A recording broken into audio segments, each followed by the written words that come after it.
A shocking revelation. South Africa has learned that 14 babies and toddlers have starved to death in Nelson Mandela Bay in the past 15 months. Worse still, hundreds of children are reportedly receiving treatment for severe acute malnutrition as communities in the metro begin to lose the battle against hunger.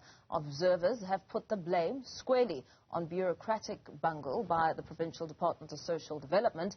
Joining us now for a perspective on the tragic development is a Senior Research Associate from the School of Public Management, Governance and Public Policy at the College of Business and Economics at the University of Johannesburg, Dr. Xolisile Ngumbela. Very good afternoon to you. Thank you so much for your time. What a shocking revelation.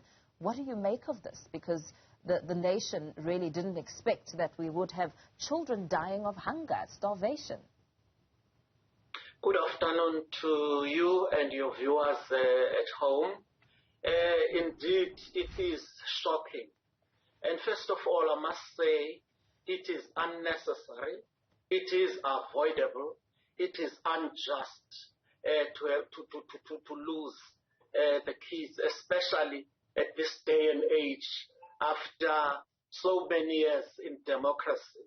I must say once more that I think 2 years ago I was within the Newzroom Afrika and I was crying the same cry about the death of the children. And I must say to you that even Section 28 of the Constitution is also is talking to these issues.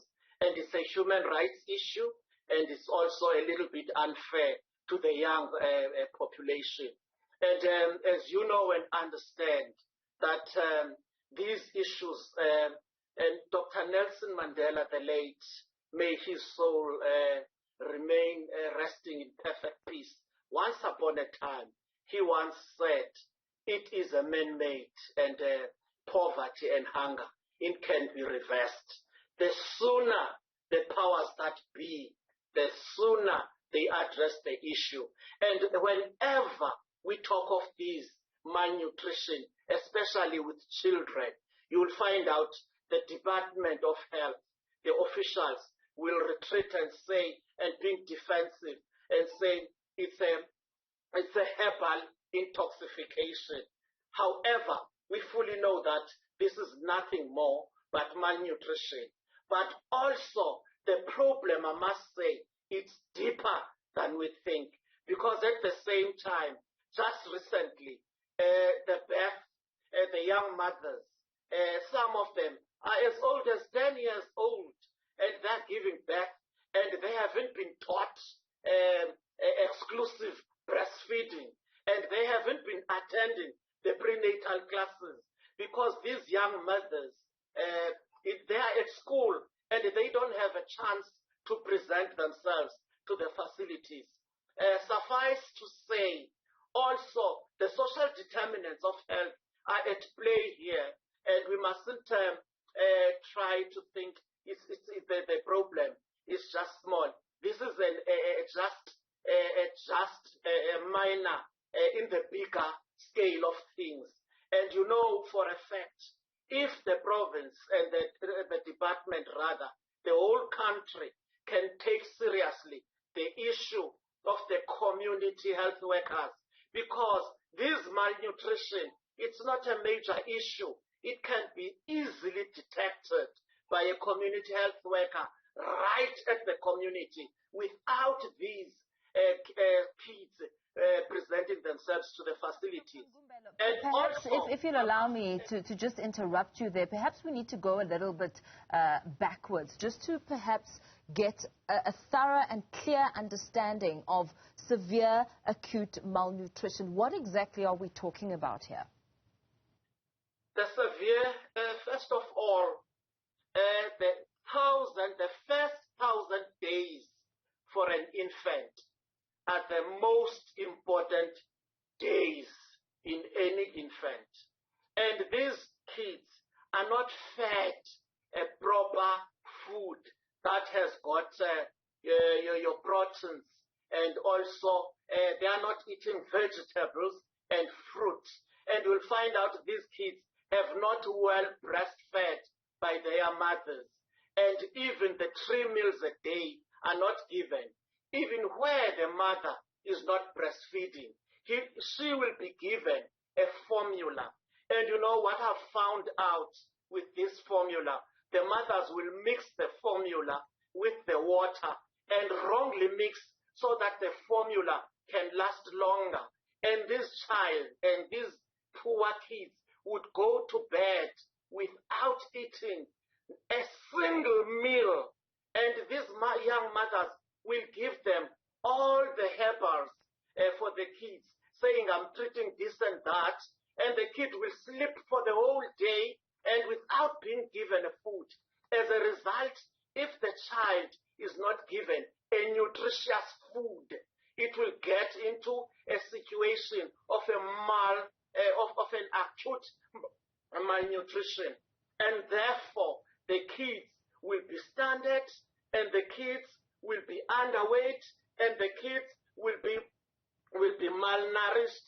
And also, if you overfeed, therefore, it would result into obesity and overweight. And here is the scenario. If the child is malnourished, even under 5, and in South Africa, remember that 1 is to 4 out of our kids are malnourished. And also, remember that these kids that are malnourished, it's not only the physique that is being challenged of the child, also taking into consideration the cognitive development of the child. And therefore, wow, how are we going to guarantee the quality of education if these kids, they go to school hungry?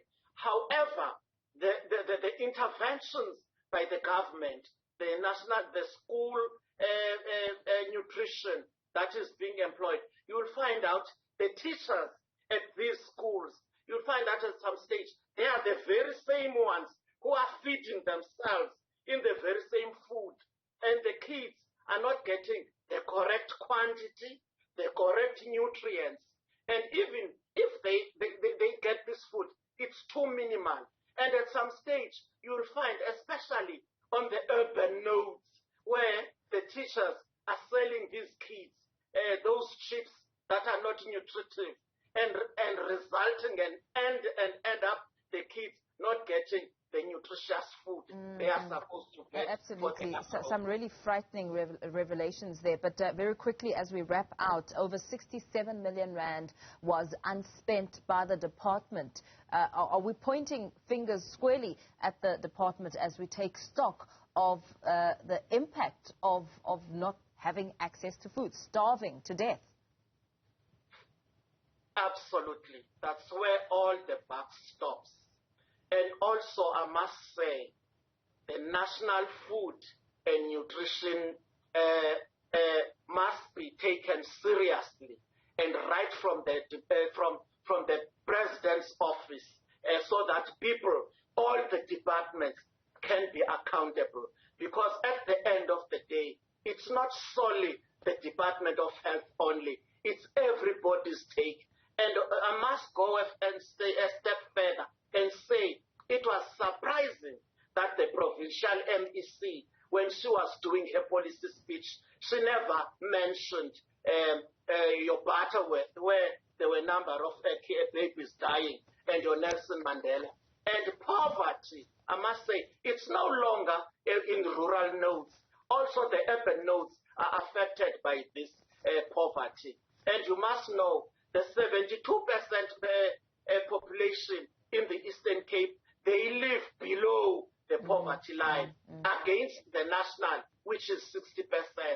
And 25% of children are stranded here in the Eastern Cape against the 27% that is national. Yeah, and Dr. Ngumbela, I'm going to ask that we leave it there for now. And thank you for your time. Thank you so much for your time. Unfortunately, we've run out of time, but thank you so much for highlighting this very important issue.